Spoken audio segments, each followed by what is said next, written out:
A rich tourist spat on a royal guard's face, believing their famous silence made them weak.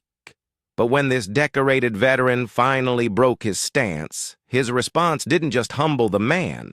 It taught the world what true strength means.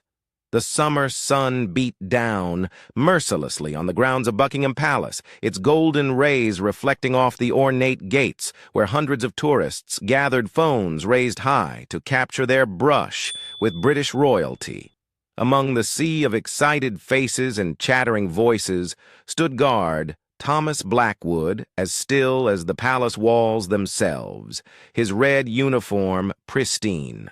Despite the sweltering August heat, at 29, Blackwood was no ordinary guardsman. 8 years of service to the crown had earned him more than just the right to wear the prestigious uniform of the Queen's Guard. 2 tours in Afghanistan had taught him the true meaning of discipline.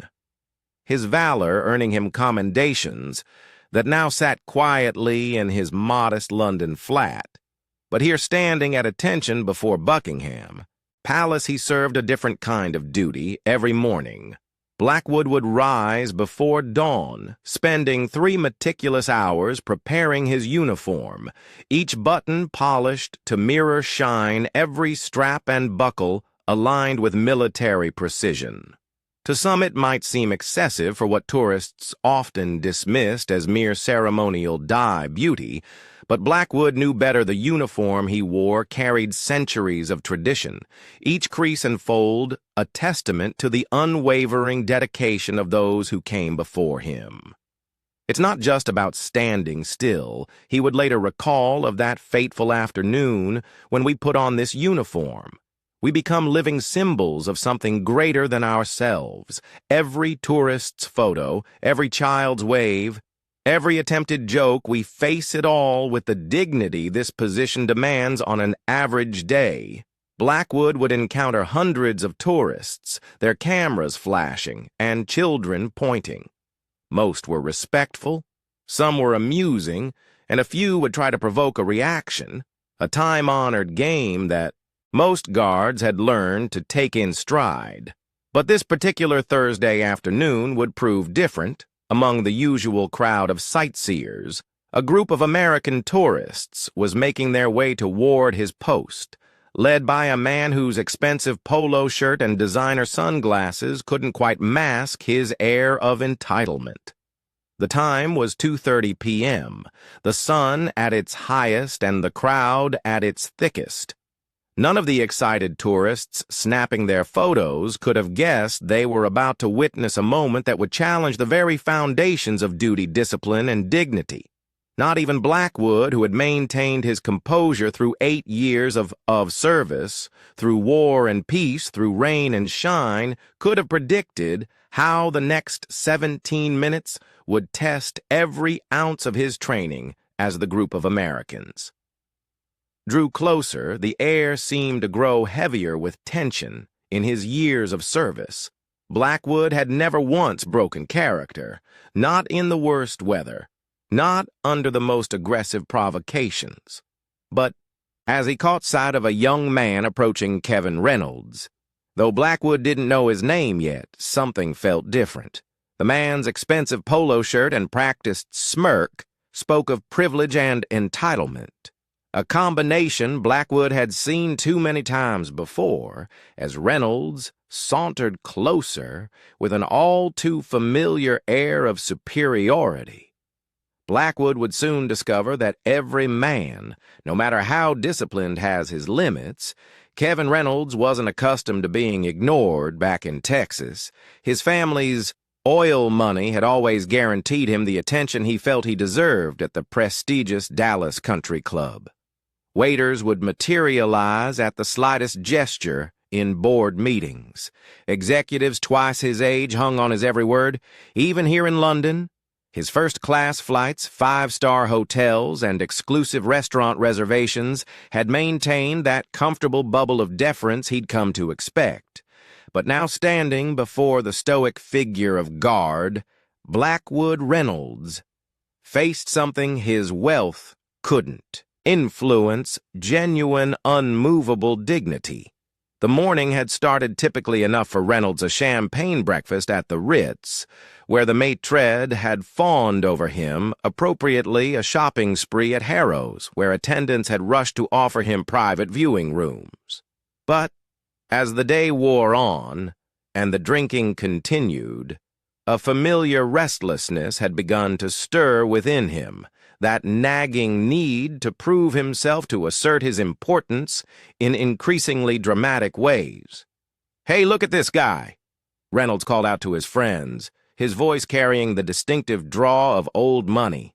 "Texas bet you $50 I can make him crack his 3 companions already, recording with their phones," snickered in anticipation they'd spent the morning pub, crawling through London's finest establishments, their American Express, black cards, opening doors that would have remained firmly closed to lesser mortals, and now, with liquid courage coursing through their veins, they were ready for what Reynolds called some real entertainment.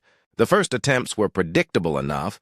Reynolds posed beside Blackwood for selfies, making exaggerated faces and throwing peace signs.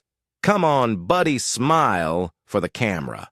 His friends laughed, encouraged by the growing attention from other tourists who had stopped to watch. A small crowd began to form their own phones.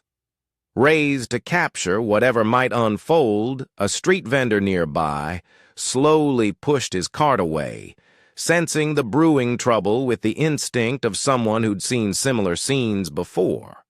Blackwood remained motionless, his eyes fixed.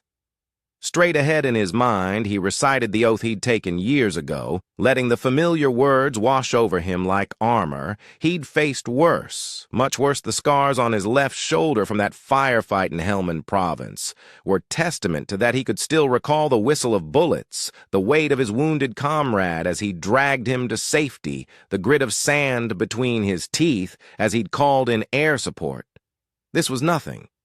Just another tourist who'd had too much to drink and forgot his manners. But Reynolds was just getting started. Emboldened by his audience and frustrated by Blackwood's composure, he stepped closer. The expensive scotch on his breath mingled with designer cologne as he invaded the guard's personal space. "What's with the funny hat, man? Did you lose a bet?" He reached up as if to touch the bare skin cap, stopping just short, even in his inebriated state. Some small part of him remembered the warnings about physically interfering with the guards. His hand hovered there, trembling slightly as if testing the boundaries of his own courage. A middle-aged woman in the crowd spoke up, her British accent sharp with disapproval. Approval. "Young man, show some respect." She clutched her handbag tighter, her knuckles white with indignation, but her words only seemed to fuel Reynolds's determination. He turned to the crowd with an exaggerated bow, playing to his growing audience like a seasoned performer who'd finally found his stage respect for what, standing there like a mannequin. Reynolds scoffed his designer sunglasses, catching the afternoon sun. The Ray-Bans cost more than some people's monthly salary, but they couldn't mask the emptiness in his eyes. "My tax dollars probably pay for this whole circus."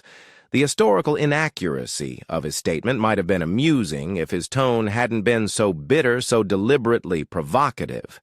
A few American tourists in the crowd exchanged embarrassed glances, as if trying to distance themselves from their countrymen's behavior through it all. Blackwood remained still, but his mind was active. He noticed everything. The way Reynolds's friends had spread out to film from different angles, the uncomfortable shuffling of other tourists, the concerned glances from a palace security officer in the distance. 8 years of military service had taught him to observe, to assess, to prepare. He noted the slight sway in Reynolds's stance, the forced nature of his laugh, the way his right hand kept clenching and unclenching, signs of someone working themselves up to do something stupid. Something in Reynolds's demeanor was different from the usual troublemakers. There was a calculated edge to his actions, a deliberate escalation that set off warning bells in Blackwood's mind. The sun had shifted position. Casting long shadows across the palace grounds, a cool breeze carried the distant chimes of Big Ben 3. Blackwood had been standing at his post since dawn, his muscles trained to maintain perfect stillness. Despite the fatigue, he'd learned this discipline in military training, perfected it during countless ceremonies, and now it served as both his armor and his weapon. "Maybe he's broken," Reynolds announced, moving to stand directly in front of Blackwood. His expensive loafers scuffed against the pavement as he steadied himself. "Hey, robot, anyone home?" He waved his hand in front of Blackwood's face, close enough that the guard could smell the expensive scotch on his breath. "Malin es on. Kes Malin, 25. If Blackwood had to guess not. That it made the disrespect any more palatable, the crowd had grown larger. Now a mix of entertained onlookers and concerned observers. Some had stopped filming their discomfort. Evident in their lowered phones and averted gazes, a young couple hurried their children away, shooting disapproving looks. Over their shoulders, Reynolds's friends, however, were ecstatic. "This is going viral for sure." One called out, adjusting his camera angle for better coverage. He wore a Rolex that caught the sunlight with each movement to the thing we talked about, Kev. Their excitement had the desperate edge of people trying too hard to believe they were having fun. A young girl no more than 7 or 8 tugged at her mother's sleeve. Her ice cream cone was melting, forgotten in her hand, as she watched the scene unfold with wide-eyed concern. "Mommy, why is that man being so mean?" The question, innocent and clear in the afternoon air, caused several onlookers to shift uncomfortably. A father pulled his son closer. Whispering what appeared to be a lesson about respect, but Reynolds either didn't hear or chose to ignore it, too far gone in his performance to register the impact of his actions. Instead, he turned to his audience, arms spread wide like a showman. His polo shirt, damp with sweat despite its pristine brand name, clung to him as he swayed slightly. "Ladies and gentlemen, I think it's time we found out if these guards are actually human." His voice had taken on a theatrical quality, but there was something ugly beneath the performance. A desperate need to prove something, to assert dominance over this symbol of authority and discipline that stood before for him, unflinching and unimpressed. It was the same tone he used in board meetings, when belittling junior executives, at restaurants, when sending back perfectly good wine in life, when trying to fill the void his wealth couldn't touch. Blackwood felt his jaw tighten almost imperceptibly in Afghanistan. He'd learned to read people to sense when a situation was about to escalate. Beyond the point of no return, that same instinct was screaming at him. Now he could feel the weight of his ceremonial rifle, the press of his bearskin cap, the eyes of centuries of tradition watching through him, but his training held firm. He remained motionless, his eyes fixed on a point in the distance, even as Reynolds moved closer, even as the air grew thick with tension and anticipation. In his peripheral vision, he could see other tourists backing away, creating a circle of space around what was quickly becoming a moment of reckoning. What happened next would test not just Blackwood's training, but the very essence of what it meant to wear the uniform of the Queen's Guard. Reynolds, his expensive polo shirt now dampened with sweat from the afternoon heat, circled Blackwood like a predator testing its prey, but in his alcohol-addled mind, he failed to recognize one crucial detail. He wasn't the hunter here. 8 years of military service had made Blackwood acutely aware of every movement, every subtle shift in the air around him. "You know what?" I think Reynolds announced to his increasingly uncomfortable audience. "I think these guys are just scared. Scared to move. Scared to speak. Scared to be real." His words slurred slightly at the edges, betraying the liquid courage that fueled his bravado. They hide behind tradition because they're too weak to face reality. Blackwood's mind flashed briefly to a morning in Helmand Province, where he'd held his position under heavy fire for 3 hours. To protect a wounded colleague, weak was not a word that featured in his vocabulary. Reynolds leaned in closer, his designer sunglasses now hanging loosely from his collar.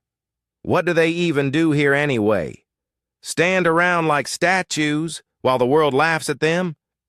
He turned to his friends, who continued filming despite the visible discomfort on their faces. Even they seemed to sense that a line was about to be crossed. An elderly gentleman stepped forward from the crowd, his RAF veteran pin glinting in the sunlight. "Son, that's enough, you've had your fun." But Reynolds was beyond hearing reason. The combination of expensive Scotch-wounded pride and an audience had created a perfect storm of poor judgment. "You want to know what I think of your precious tradition?" Reynolds's face contorted with a mixture of contempt and desperate need for attention.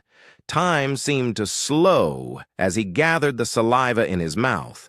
Later, dozens of videos would capture this moment from various angles, but none would fully convey the sudden, horrified silence that fell over the crowd. The spittle landed on Blackwood's cheek just below his right eye for a fraction of a second. Even the birds seemed to stop singing. The crowd's collective gasp created a vacuum of sound, as if all of London held its breath. Reynolds stood there, a triumphant smirk playing across his face, clearly expecting something: a reaction, a breakdown, a victory. What he got instead was far more terrifying. Blackwood didn't move, didn't flinch, didn't even blink. The saliva ran down his cheek like a tear, but his expression remained as immovable as the palace walls behind him. In that moment, the contrast between the two men couldn't have been starker. One swaying slightly from drink and misplaced confidence, the other standing as solid as an oak, dignity intact. Despite the ultimate insult, the silence was broken by the sound of running feet. Palace security had finally noticed the commotion, and uniformed officers were moving through the crowd. But it was the approaching footsteps from behind Blackwood that carried real weight, the rhythmic march of the guard captain and his patrol. Reynolds, suddenly aware that his actions might have consequences, took a stumbling step backward. His friends had lowered their phones, the reality of what they just filmed finally sinking in. One of them muttered, "Kev, man, what did you do?" The crowd had expanded into a full circle, now nobody wanting to stand too close to either man. Parents pulled their children back, but nobody left. They could sense that history was about to be made, though not in the way Reynolds had intended. For the first time since the incident began, Blackwood's eyes moved. They locked onto Reynolds with the same intensity that had once tracked enemy movements across Afghan mountains. In that gaze was not anger, not hatred, but something far more powerful: the weight of centuries of tradition, honor, and duty focused like a laser on one foolish soul who had dared to test its limits. Guard Captain Harrison's voice cut through the tension like a knife through butter. "Guard, stand down." The command, delivered with quiet authority, gave Blackwood permission to do something he hadn't done in 8 hours of duty move. The motion was deliberate, precise, and somehow more intimidating than any sudden action could have been.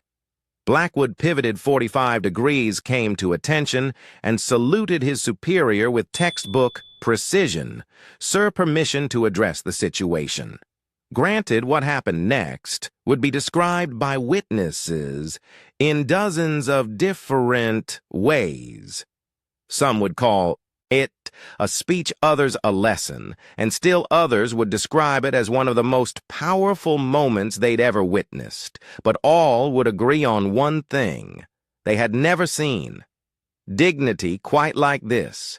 Blackwood reached up with a white-gloved hand and slowly wiped the spittle from his cheek. His movements were unhurried, almost ceremonial when he spoke. His voice carried the weight of every soldier who had ever stood guard at these gates 8 years ago. "I took an oath."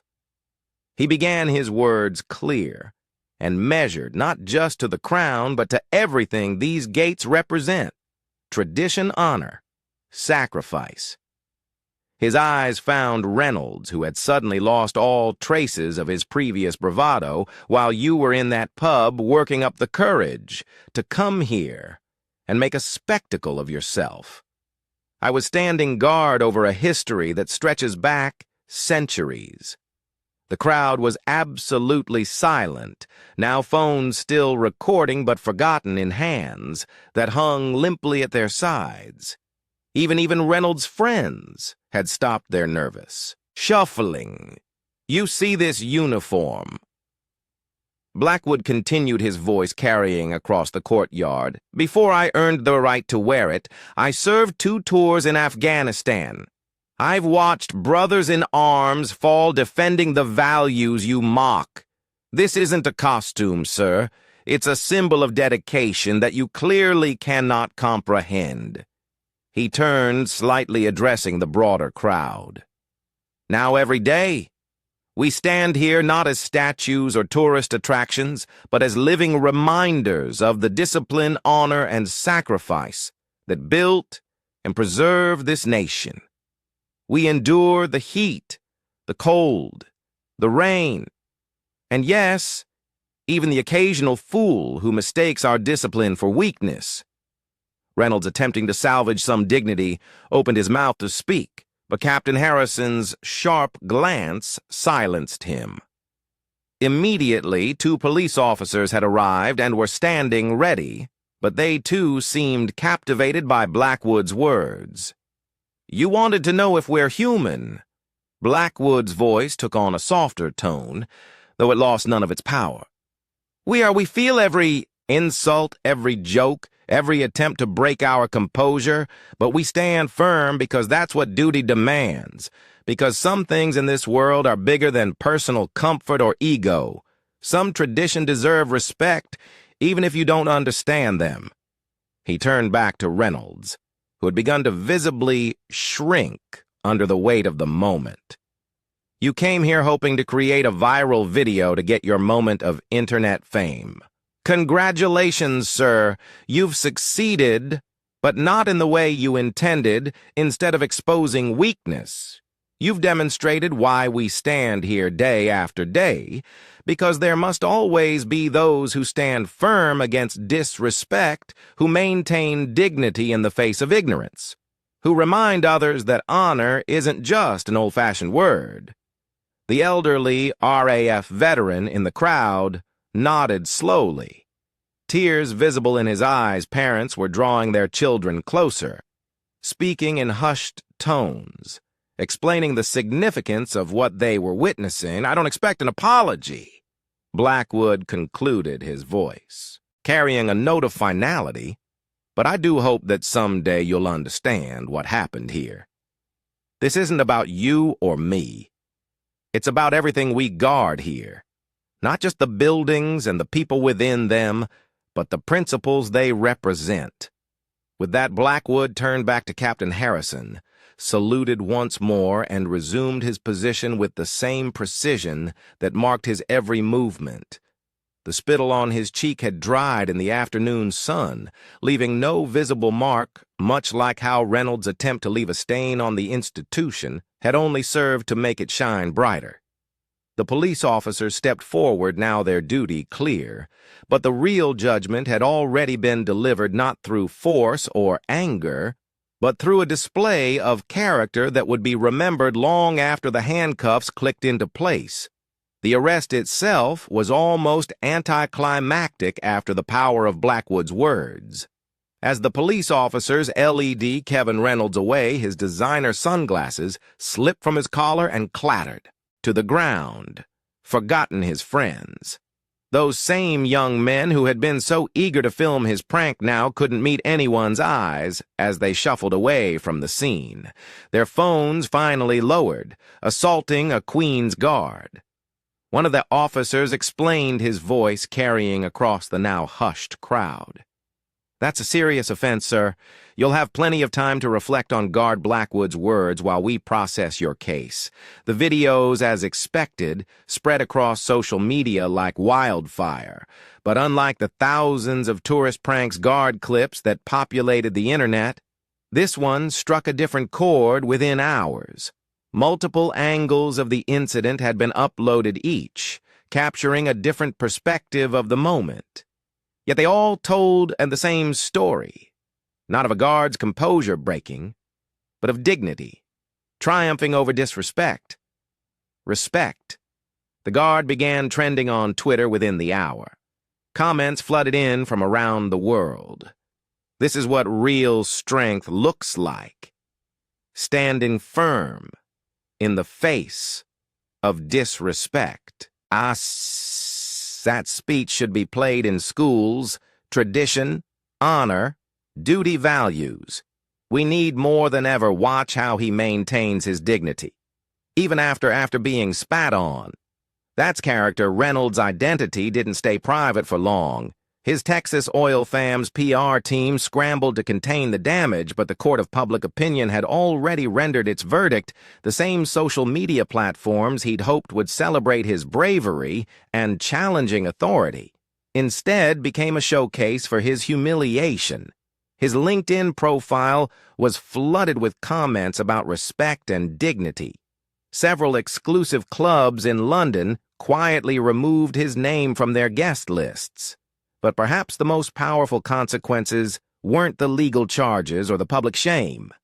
They were the conversations happening around dinner tables and in classrooms, as parents and teachers used the incident to discuss respect duty and the importance of understanding traditions different from our own. A group of school children who had witnessed the incident wrote letters to Buckingham Palace. One 9-year-old's words captured the sentiment. "Perfectly dear Guard Blackwood, today you taught us that being strong doesn't mean being mean. Sometimes the strongest thing is to be kind and respectful even when others are not." Tourism. Officials reported an interesting shift in visitor behavior at Buckingham Palace. In the days following the incident, tourists still took photos with the guard, still smiled and waved. But there was a new undercurrent of respect. Parents could be heard explaining to their children not just what the guards did, but why they did it. The shallow jokes about making them laugh were replaced by genuine interest in the history and tradition they represented. Reynolds' case moved swiftly through the legal system. The judge's remarks during sentencing would later be quoted extensively in assaulting Guard Blackwood. "You didn't just attack individual, you attacked the principles of duty, honor, and respect that he represents. Your actions have served as a powerful reminder of why these values must be preserved and protected." The fine was substantial, but the requirement to perform community service at veterans organizations would prove far more impactful. Reynolds would later admit that nothing in his privileged life had prepared him for the humbling experience of serving those who had served their country. As for Guard Blackwood's viral moment, it found its way into training materials for military units and police forces around the world, not for his unwavering stance against provocation, but for his measured, dignified response when finally addressing it. It became a case study in how to maintain authority through character rather than force. But through it all, Blackwood remained unchanged. The next day, he resumed his post with the same dedication, the same precision, the same unwavering commitment to duty. The only difference was the added depth of respect in the eyes of those who now understood exactly what it meant to stand guard over not just a palace, but the principles it represented. What would you have done in Guard Blackwood's position? Could you maintain such dignity in the face of disrespect? Let us know your thoughts in the comments below. And here's a question to ponder. When was the last time you witnessed true strength, shown through restraint rather than reaction? If this story resonated with you, don't forget to like and share it with someone who appreciates stories of dignity and honor. Subscribe to our channel for more powerful stories of tradition and respect, and hit that bell icon to never miss an upload. Remember, real strength isn't about breaking others down. It's about standing firm in your values even when others try to break you.